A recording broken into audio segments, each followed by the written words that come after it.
Prezados irmãos e irmãs da Fraternidade Espírita Bezerra de Menezes, estamos aqui hoje com a responsabilidade de conversarmos sobre o capítulo 18 do livro Agenda Cristã, Lembranças Úteis. Então nós vamos ler a página e em seguida faremos os comentários. Então a página nos fala o seguinte: não viva pedindo orientação espiritual indefinidamente. Se você já possui 2 semanas de conhecimento cristão, sabe a saciedade o que fazer. Não gaste suas energias tentando consertar os outros de qualquer modo. Quando consertamos a nós mesmos, reconhecemos que o mundo está administrado pela sabedoria divina e que a obrigação de cooperar invariavelmente para o bem é nosso dever primordial. Não acuse os espíritos encarnados sofredores pelos seus fracassos na luta.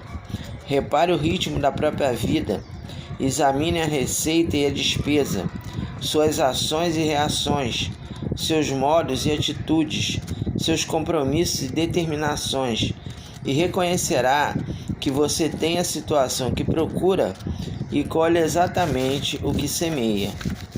Não recorra sistematicamente aos amigos espirituais quanto a comezinhos deveres que lhe competem no caminho comum. Eles são igualmente ocupados e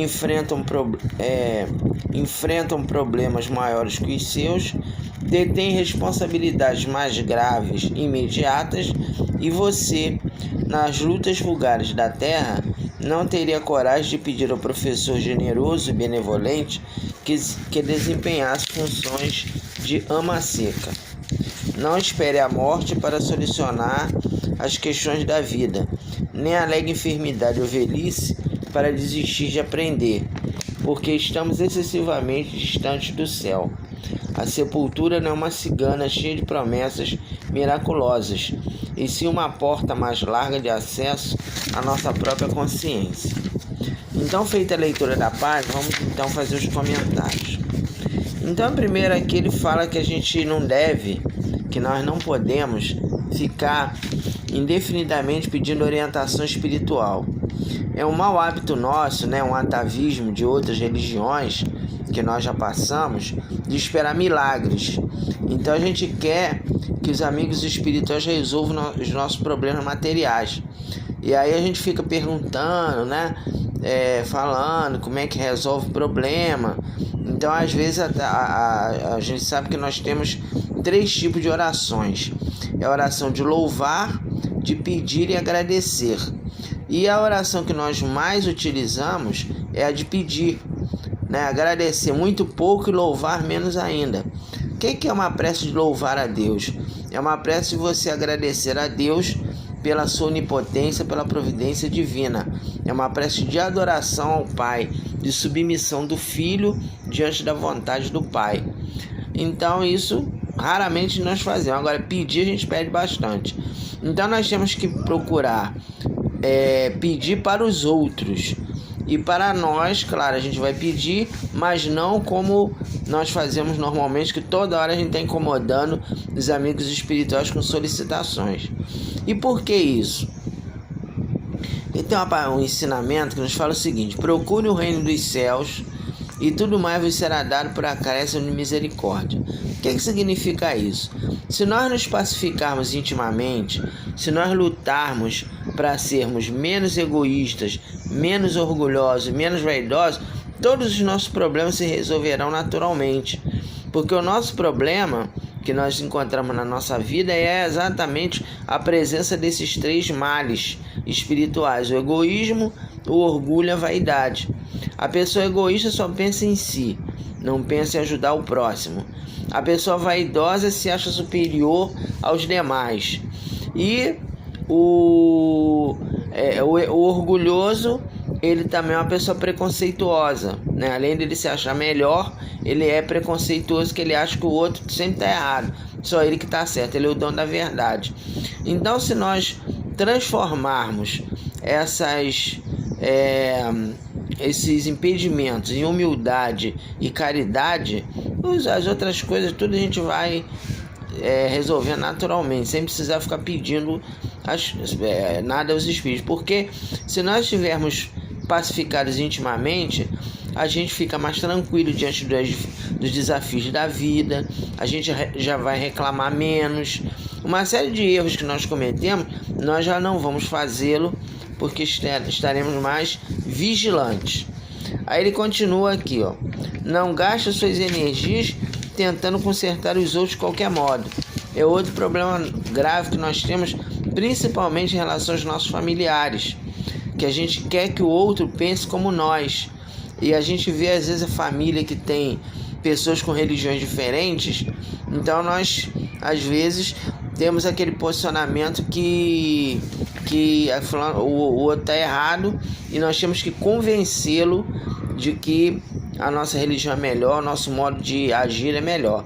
Eu tenho por hábito, tem muitos companheiros que não concordam, de não discutir religião. Então eu tenho pessoas na família que são de outras religiões, aí chegam e ficam querendo me convencer.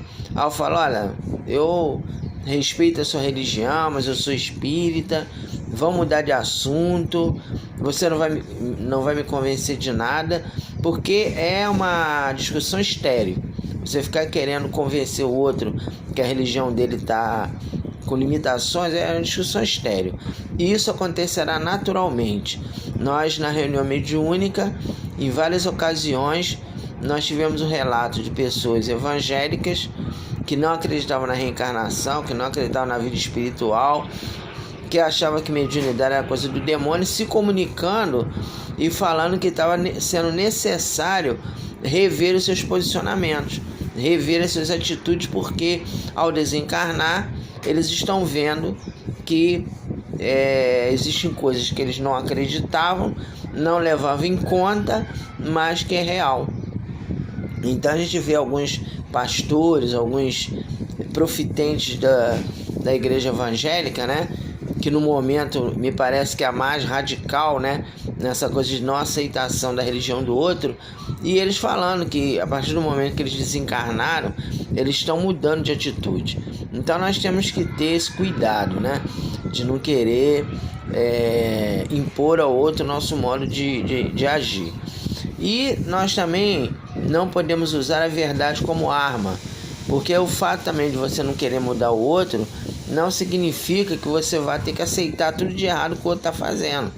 Quando Jesus fala mais vossos inimigos, ele não está falando que a gente tem que ter conivência com o erro. Se está errado, nós temos que nos posicionarmos e orientarmos na medida do possível. Agora, a questão é como fazer essas orientações, que geralmente quando a gente fala alguma coisa, a gente quer humilhar o outro, né? Quer usar termos pejorativos, dizer: fulano, você é vagabundo, você não presta, você é um preguiçoso, você está desempregado, que você quer, você é um acomodado.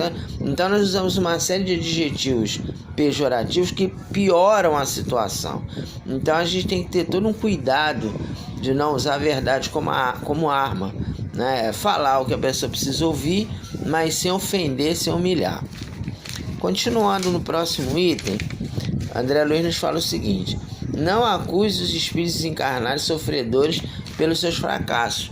É outro hábito infeliz que nós temos também, de botar a culpa dos nossos problemas nos sofredores, nos chamados obsessores. Então a gente acha que tudo que der errado com a gente é porque é o obsessor. Eu tenho um irmão aí que me persegue, que está ao meu lado, que não sai do meu pé. Então a gente tem esse hábito infeliz de achar que tudo que der errado com a gente é de obsessor. Mas nós sabemos que tem aí no Evangelho uma passagem que nos fala sobre as causas atuais das aflições. E aí Kardec explicando que muitas pessoas consideram que seus problemas atuais são oriundos de vidas anteriores, mas que a maioria dos problemas que nós temos são dessa vida mesmo, porque nós não sabemos direcionar bem o nosso livre-arbítrio. Nós muitas vezes deixamos passar algumas oportunidades por falta de discernimento, por imaturidade, né? Por uma série de limitações que às vezes aí mais adiante nós vamos ter problemas, né? Eu já contei para vocês aqui uma situação que vivenciei quando eu entrei na casa espírita, que foi o companheiro, né, que tinha um irmão lá, um companheiro na época que frequentava a casa, que ele era coordenador de evangelização.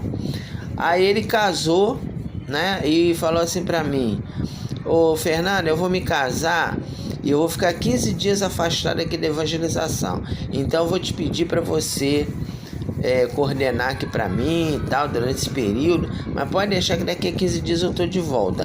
E ele nunca mais voltou, até hoje ele não voltou. Uma vez eu encontrei ele na rua, ele ficou assim meio sem graça, a gente também não tocou no assunto não, né? Ficou meio assim, não sei o que e tal, e o livre-arbítrio dele.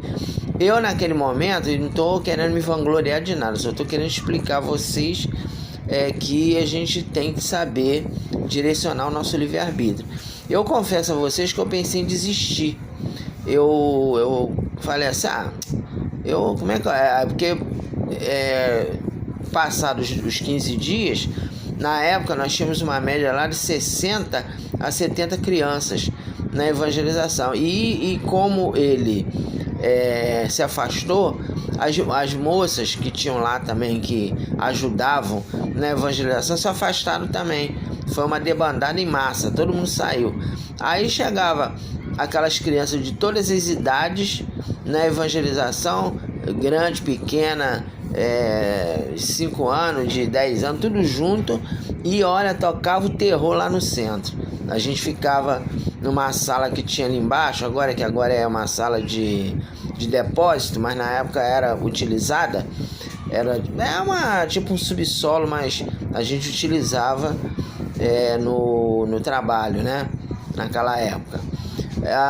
Aí, rapaz, era uma bagunça, uma gritaria, uma confusão, e eu ficava doidinho com aquelas crianças, não sabia o que dizer, por onde que eu começava. E eu confesso que quando eu vi que ele não ia retornar, eu confesso que eu pensei em desistir.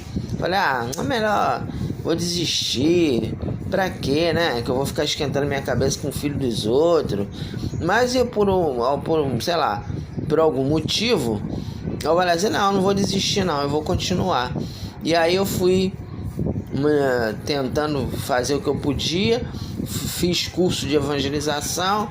Aí depois a minha esposa, a gente começou a namorar, ela veio me ajudar, e a gente foi indo e graças a Deus, infelizmente depois da pandemia, nós não podemos retornar, mas nós já tivemos durante um largo período ali na nossa casa de evangelização. Agora, no momento, infelizmente, nós não estamos tendo mais, mas não estamos descartando a possibilidade de futuramente voltar a reativar a nossa evangelização. Então eu podia desistir, podia falar, pra quê? Esquentar minha cabeça, ficar... Naquela época era domingo, né? Era domingo de manhã, não era nem sábado, era domingo de manhã. Aí eu falava, vou ficar esquentando minha cabeça com o filho dos outros, aquelas crianças perturbadas, não sei o quê. Eu falei, eu vou continuar. E graças a Deus, continuei na casa e fui trabalhando e fiz o que pude. Não era uma evangelização de alto nível, mas a gente tentou, enquanto estivemos no trabalho, fazer da melhor forma possível. E linkando aqui com o que foi dito, né, por André Luiz, é a questão de você, como ele está falando aqui, né, não acusar os sofredores. Eu podia falar assim, essas crianças tá tudo obsediada, tá tudo com problema, não quero saber, né, e desistir não. Falei, não, vou continuar e vou conseguir. Então, continuando aqui com um comentário, né? Não recorra sistematicamente aos amigos espirituais contra deveres que lhe competem.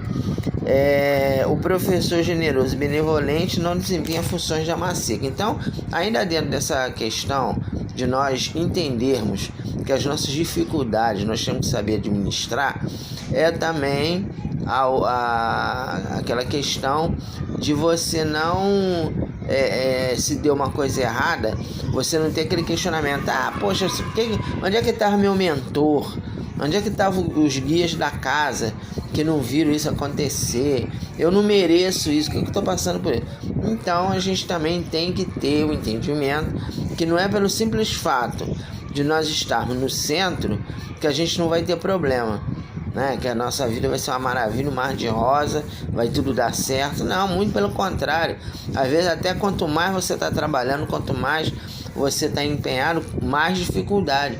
A gente vê aí pelo Chico Xavier, pelo Divaldo, pelos companheiros que estão mais à frente do trabalho, né? Estão mais conscientes da tarefa, como é que eles têm dificuldade para fazer um trabalho que aparentemente devia ser mais tranquilo, né? Então esse entendimento a gente tem que ter. Não é pelo simples fato de nós estarmos na doutrina que a gente não vai ter problema, nem que os espíritos vão atuar como babá, ficar ali, né? Tudo que a gente quer eles fazer. O último item aqui fala o seguinte: não espere a morte para solucionar questões da vida. Quer dizer, então nós não podemos mais ficar com aquele discurso: deixa que na outra encarnação eu resolvo. Deixa que na outra encarnação eu resolvo. Isso aqui não dá para ser nessa, deixa na outra encarnação eu resolvo. Não, a gente tem que procurar aproveitar ao máximo e procurar nos reajustarmos de imediato perante a lei divina. Tem que ficar esperando a outra existência, né? A gente tem que estar de imediato procurando reajuste. Então é isso que a gente teria a conversar e também colocar para vocês o seguinte, né? Essa questão de fidelidade à casa espírita, né? Aqui nesse último item aqui, a gente queria relembrar para vocês, no item 18,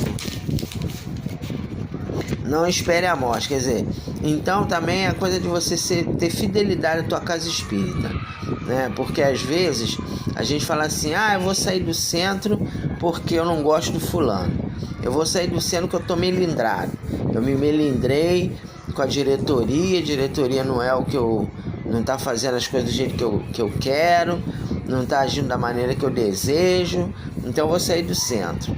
Não adianta a gente sair do centro, porque o problema não é do centro, o problema é nosso.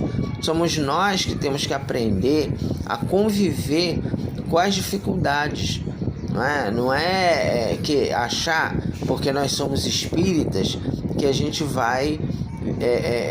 todo mundo tá renovado, todo mundo é bonzinho, a gente gosta de todo mundo. Não, nós que temos que mudar para aceitar o outro e não querer que o outro mude para nos aceitar. Isso é muito importante nós entendermos. Então essa coisa de você ficar adiando decisão, ficar esperando a morte para resolver problema, não, tem que, como nós falamos, às vezes você tem alguma dificuldade com algum parente, algum ente querido que você não se dá muito bem, resolve logo, porque se deixar para a próxima, se deixar para depois que você desencarnar resolver, é pior. E a casa espírita também não adie trabalhos, né? Não, isso aqui eu sou médium, mas eu não estou ainda com condições, eu estou estudando muito agora, eu vou deixar depois que eu desencarnar, na outra encarnação eu resolvo. Não, se nós temos alguma